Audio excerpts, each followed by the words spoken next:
Namatay ako sa pagkain ng barbecued meat. Ako si Marcos at ito ang trahedya na kwento ng aking buhay.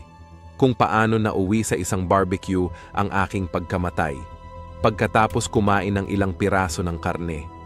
Noong araw na iyon, ako ay nag-i-enjoy mag-ihaw ng barbecues. Wala akong ideya sa bangungot na mangyayari sa akin. Ang araw na iyon ang naging huling araw ko dito sa mundo. May family gathering kami noon. Ako ang nag-iihaw ng barbecue.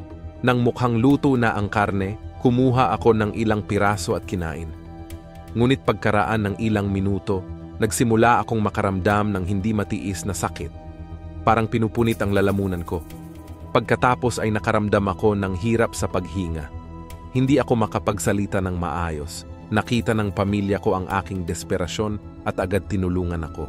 Matapos akong bigyan ng isang basong tubig, naging normal ang paghinga ko para akong nasuffocate. Bagamat tila bumalik ako sa normal, masakit pa rin ang lalamunan ko. Patuloy itong sumasakit at sa paglipas ng panahon, ang sakit ay tila kumalat mula sa aking lalamunan hanggang sa aking tiyan. Lalong tumitindi ang sakit kaya tinawagan ko ang asawa ko para dalhin ako sa ospital.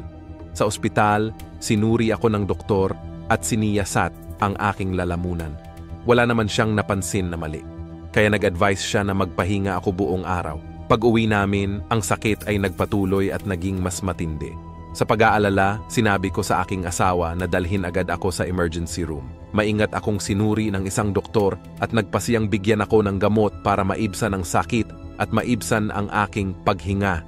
Sa kasamaang palad, ang mga hakbang na ito ay hindi sapat upang malutas ang aking problema. Patuloy pa din ang sakit na nararamdaman ko. Inilipat ako sa isang x-ray room upang makakuha ng mas detalyadong mga larawan ng aking kondisyon. Gayunpaman, sa pagsusuri, bigla akong nawalan ng malay at nagsimulang magsuka ng dugo. Agad akong dinala sa operating room.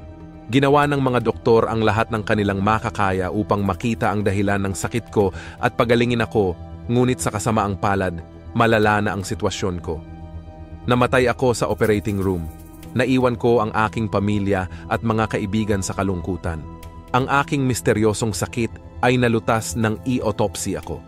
Napag-aalaman na ako ay nakalunok ng mga piraso ng metal mula sa brush na ginamit sa paglilinis ng barbecue.